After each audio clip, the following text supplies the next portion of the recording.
वो सभी स्टूडेंट जो NIOS में अपने आप को रजिस्टर्ड कर चुके हैं या फिर NIOS में परीक्षा देने के बारे में सोच रहे हैं, उन सब के मन में एक भाव जरूर आता है। एक जो प्रश्न उठता है वो ये उठता है कि जो NIOS की परीक्षा है वो इजी होती है या डिफिकल्ट होती है या मीडियम लेवल की होती है, और इस परीक्षा को कैसे हम आसानी से पास कर सकते हैं, इसके बारे में जानने के लिए उत्सुकता जरूर होती है।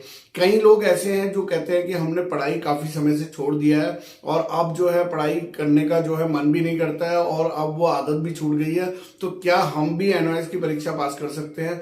साथ साथ में कुछ लोगों का ये कहना है कि हमारा तो लिखने का भी तरीका जो है बदल गया है और अब जो है हम कैसे अपने प्रैक्टिकल असाइनमेंट्स और थ्योरी के एग्जाम देंगे, और इसके बावजूद भी क्या हम NIOS की परीक्षा को पास कर सकते हैं। तो जी हाँ, अगर आप हो ऐसे स्टूडेंट जो परीक्षा देने जा रहे हो या फिर जो सोच रहे हो परीक्षा देने की, तो मेरा ये आज का वीडियो मैं लेकर आया हूं उन सभी स्टूडेंट के लिए, या फिर आप हो अभिभावक, पेरेंट्स हो उन स्टूडेंट के जो NIOS में एग्जाम देने जा रहे हैं। तो इस वीडियो को आज थोड़ा सा समय देकर लास्ट तक देखिए, बिना स्किप करिए।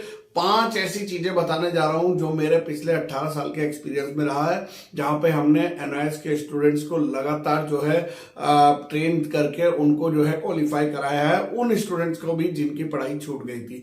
लेकिन हर परीक्षा को पास करने के लिए आपके पास होना चाहिए एक पर्टिकुलर प्लान। वो प्लान के तहत अगर आप चलोगे तो ही आप परीक्षा को पास कर सकते हो। कैसे वो प्लान बनाने हैं और क्या वो 5 इंपॉर्टेंट चीजें हैं, वो मैं आज इस वीडियो में डिस्कस करने जा रहा हूं। नमस्कार दोस्तों, मैं हूं दीपक सिंह गुसाई, NIOS एक्सपर्ट, और ये चैनल है VCIC गुरुजी। ऑल ओवर इंडिया से हमारे साथ बहुत सारे स्टूडेंट जुड़े हुए हैं इस चैनल के साथ में, क्योंकि उनको एक अपडेट इंफॉर्मेशन मिलती है। इंफॉर्मेटिव चैनल है, आपके काम का चैनल है। अगर आप NIOS से रिलेटेड है तो आपको ये चैनल जरूर सब्सक्राइब करना चाहिए, क्योंकि इससे आपको ही अपडेट इंफॉर्मेशन मिलती रहेगी। तो चलिए स्टूडेंट, स्टार्ट करते हैं।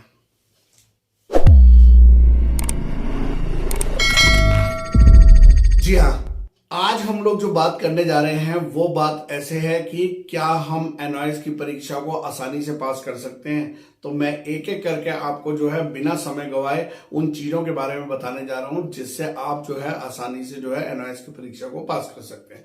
तो मेरे जितने भी स्टूडेंट हैं और अभिभावक हैं या व्यूअर्स हैं, उन सबको मैं एक बार बताना चाहता हूं कि जब हम किसी भी परीक्षा को देने जाते हैं तो सबसे पहले जो एक मूल मंत्र है वो ये है कि आपको उस परीक्षा को देने, जिस भी सब्जेक्ट को आप दे रहे हैं, उसका सिलेबस आपके पास जरूर होना चाहिए, लेटेस्ट सिलेबस, कि क्या क्या हमारे इस चैप्टर से आएंगे, क्या क्या इस चैप्टर के नहीं आएंगे, किस चैप्टर से कितने मार्क्स का आएगा, ये सब जानना बहुत जरूरी होता है।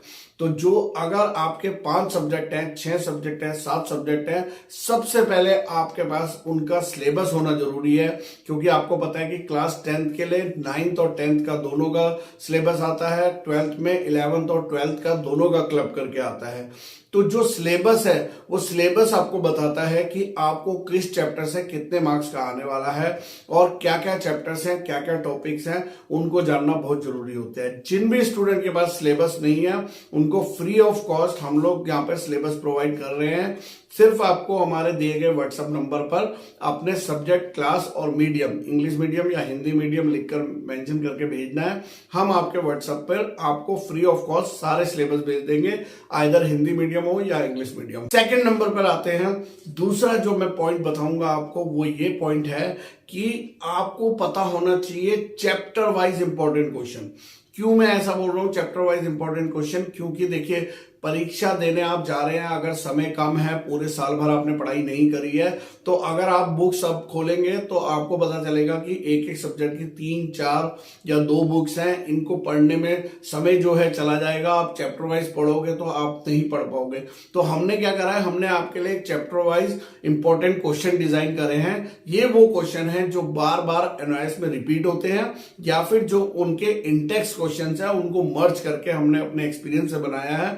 बहुत सारे स्टूडेंट ने इनको लिया है और उसका फायदा भी उसको हुआ है। इसको आप कहां से प्राप्त कर सकते हो? इसमें आपने गूगल पे जाकर एक लिखना है इंस्टामोजो वीसीआईसी गुरुजी, सिर्फ आप इतना लिखिए इंस्टामोजो वीसीआईसी गुरुजी, या फिर मैं डिस्क्रिप्शन बॉक्स में लिंक दे रहा हूं, उस लिंक पे क्लिक करिए, एक आपको पेज ओपन होगा, उस पेज में जाइए और आप अपनी क्लास के अपने सब्जेक्ट्स के important question, chapter wise important question वहां से डाउनलोड कर सकते हैं।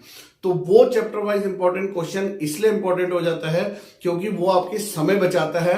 आपको बेफालतू के वो टॉपिक नहीं पढ़ने हैं जो कभी आने ही नहीं है, या फिर कुछ तो ऐसे चैप्टर्स हैं जो टीएमए के लिए बने हैं, थ्योरी के लिए होते ही नहीं है, जो स्टूडेंट को पता ही नहीं होता और वो उन चैप्टर्स को पढ़ के भी अपना समय खराब कर देता है। तो मैं बता रहा हूं यहां पे कि कम समय में फास्ट तरीके से अगर आपने करना है तो वो चैप्टर वाइज इंपॉर्टेंट क्वेश्चन एक बार आप जरूर देखिए और आपको मदद मिलेगी और आपको लगेगा कि हाँ, ये क्वेश्चंस है जो मेरे से क्वेश्चन पेपर में पूछे भी गए हैं।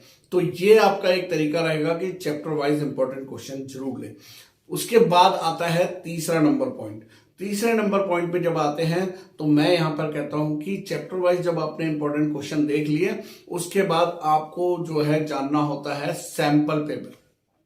एनओएस ने अपनी वेबसाइट पर, ऑथेंटिक वेबसाइट पर हर एक सब्जेक्ट के सैंपल पेपर दिए हुए हैं। अगर आपके पास नहीं है तो वो सैंपल पेपर भी हम आपको प्रोवाइड कर देंगे, Hindi medium, English medium. Sample paper तो जानना बहुत जरूरी होता है, चाहे मैं किसी भी बोर्ड में एग्जाम देने जा रहा हूं, जब तक मेरे को यही ना पता हो कि कितने क्वेश्चन आने हैं, 3 घंटे में मेरे को कितने क्वेश्चन करने हैं, पहले मैं बड़े क्वेश्चन करूंगा या मैं फिर छोटे क्वेश्चन को अटेम्प्ट करूंगा, इन सब का प्लानिंग भी सब्जेक्ट वाइज होता है कि वो सब्जेक्ट हमारा न्यूमेरिकल सब्जेक्ट है या थ्योरेटिकल सब्जेक्ट है, किस टाइप का वो सब्जेक्ट है, उसके अकॉर्डिंग ही आपको प्लान करना होता है। और जो वो प्लानिंग हम करेंगे वो on the basis of that sample paper, वो जो सैंपल पेपर हमारा रहेगा उससे, यानी कि हर सब्जेक्ट का सैंपल पेपर भी आपके पास होना चाहिए। जब आप चैप्टर वाइज इंपॉर्टेंट क्वेश्चन पढ़ लो तो तब उसके बाद देखिए कि मेरे सैंपल पेपर में किस किस चैप्टर से कैसे कैसे क्वेश्चन आ रहे हैं। फिर आते हैं हम यहाँ पर, जो हम लोग अपने स्टूडेंट्स को प्रोवाइड करते हैं वो है लास्ट 3 इयर्स के लेटेस्ट क्वेश्चन पेपर। जी हाँ, कोई भी अगर आप टीचर से पूछो, किसी भी अच्छे स्टूडेंट से पूछिए, तो वो ये जरूर बोलेगा कि पिछले कुछ वर्ष के क्वेश्चन पेपर जरूर सॉल्व आउट करने चाहिए, आपको जरूर उनको एक बार देखना चाहिए, क्योंकि कुछ क्वेश्चन तो ऐसे हैं जो पिछले 3 साल में उसी मेथड में आगे रिपीट हो रहे हैं। एग्जैक्ट नहीं होते हैं लेकिन बिल्कुल सेम उसी पैटर्न में रिपीट होते हैं। तो जो लास्ट 3 इयर्स के क्वेश्चन पेपर होते हैं वो हमको हेल्प करते हैं कि ट्रेंड क्या चल रहा है, किस बेसिस पे क्वेश्चन पूछे जा रहे हैं और कौन कौन से क्वेश्चन बार बार आ रहे हैं। तो आपको पता चलेगा जो हमने आपको सैंपल पेपर दिया, जो हमने चैप्टर वाइज इंपॉर्टेंट क्वेश्चन दिया, वो सारा क्लब होके आपको इन लास्ट 3 इयर्स के क्वेश्चन पेपर में दिख रहा है। तो लास्ट 3 इयर्स के क्वेश्चन पेपर भी हम लोग आपको प्रोवाइड कर देंगे। आप अपने व्हाट्सएप नंबर से हमें व्हाट्सएप करके संपर्क कर सकते हो। 5वां जो आता है वो हमने डिजाइन करा है NIOS सक्सेस मंत्रा कोर्स। जी हाँ, इसका नाम ही सक्सेस मंत्रा है और ये सही में सक्सेस मंत्रा बन चुका है उन स्टूडेंट्स के लिए जिन्होंने लास्ट ईयर हमसे ये सारे लिए थे NIOS सक्सेस मंत्रा का, और जिनको इसका बहुत फायदा हुआ था। क्योंकि कम समय में, देखिए, सिर्फ आप एडमिशन लेके, एडमिशन फीस देके, एग्जाम फीस देके NIOS में पास होने वाले नहीं हैं। आपको जो है थोड़ा सा खर्चा और करना होता है इन चीजों में, जिससे कि आप अपनी पढ़ाई को मेंटेन कर सके। क्योंकि देखिए, अगर हम लोग अगर ये सोचेंगे कि नहीं यहाँ पर तो इतना पैसा मेरे को देना पड़ रहा है, मैं नहीं लूंगा, या ये चीजें, तो वो आपका कहीं ना कहीं पे साल खराब कर रहा है, आपका पैसा बर्बाद कर रहा है। आपको दोबारा से पूरा साल अटेंड करना पड़ेगा, दोबारा से उतना पैसा एडमिशन में लगाना पड़ेगा। तो भाई इससे अच्छा है कि आप एक बार इसको जरूर ट्राई करें। NIOS सक्सेस मंत्रा कोर्स में हमने इस तरीके से डिजाइन दिया, उसमें मैंने 7 चीजें दी हैं आपको, जिसमें आपको सब कुछ मिल जाता है। अगर आप अक्टूबर वाले स्टूडेंट हैं या अप्रैल वाले स्टूडेंट हैं तो उसमें सब कुछ अवेलेबल है। नंबर 1 से अगर मैं शुरू करूंगा तो उसमें आपको सैंपल पेपर भी पूरा दिया है हमने, चैप्टर वाइज इंपॉर्टेंट क्वेश्चन दिए हुए हैं, लास्ट 3 इयर्स के क्वेश्चन पेपर दिए हुए हैं, सिलेबस दिया हुआ है, मार्क्स एलोकेशन टेबल दिया हुआ है, किस किस मार्क्स से कितने कितने चैप्टर कौन कौन से आएंगे वो सब मेंशन करा हुआ है। साथ साथ में जिन स्टूडेंट के अभी TMA नहीं हुए हैं तो उसके लिए सॉल्व टीएमए दिए हुए हैं और सॉल्व प्रैक्टिकल फाइल भी, जो भी आपके प्रैक्टिकल सब्जेक्ट्स हैं। ये सारी चीजें जब आपको मिल जाती हैं तो आपका जो है प्रिपरेशन इजी हो जाता है और आप बहुत आसानी से जो है एनओएस को पास कर सकते हैं। देखिए, थोड़ी तो मेहनत करनी पड़ेगी, थोड़ा तो आपको भी अपना जो है आगे आना पड़ेगा और थोड़ा सा दिल को ये बताना पड़ेगा, अपने आप को ये समझाना पड़ेगा कि मेहनत मेरे को करनी है। लेकिन प्लानिंग के साथ अगर आप ये करते हो तो मैं आपसे वादा करता हूं कि इस एनओएस परीक्षा में आप जरूर पास होंगे। मेरे वीडियोस अगर आपको कोई भी फायदा देते हो तो इसे लाइक जरूर कर दीजिएगा, सब्सक्राइब तो कर ही दीजिए चैनल को, और अगर आप शेयर करते हैं तो उसके लिए बहुत बहुत शुक्रिया आपका। ये वीसीआईसी गुरुजी चैनल का मकसद सिर्फ एक ही है कि मैं एनओएस के ऑल ओवर इंडिया से जितना भी स्टूडेंट मेरे साथ जुड़ रहे हैं उनका मैं ज्यादा से ज्यादा जो है यहाँ पर बेनिफिट करा सकूं, कैसे उनकी मदद कर सकूं, कोई भी उनकी समस्या है तो उसको सॉल्व आउट कर सकूं। ये हमारा इस चैनल का उद्देश्य है। और अधिक जानकारी के लिए कोई भी आपकी क्यूरी होती है एडमिशन से रिलेटेड या कोई बुक से रिलेटेड, तो आप जो है हमारे व्हाट्सएप पे संपर्क करिए, हम आपको उसका रिप्लाई जरूर देंगे। इसी तरीके के वीडियोस के लिए बने रहिए वीसीआईसी गुरुजी। तब तक के लिए बाय बाय, धन्यवाद, जय हिंद।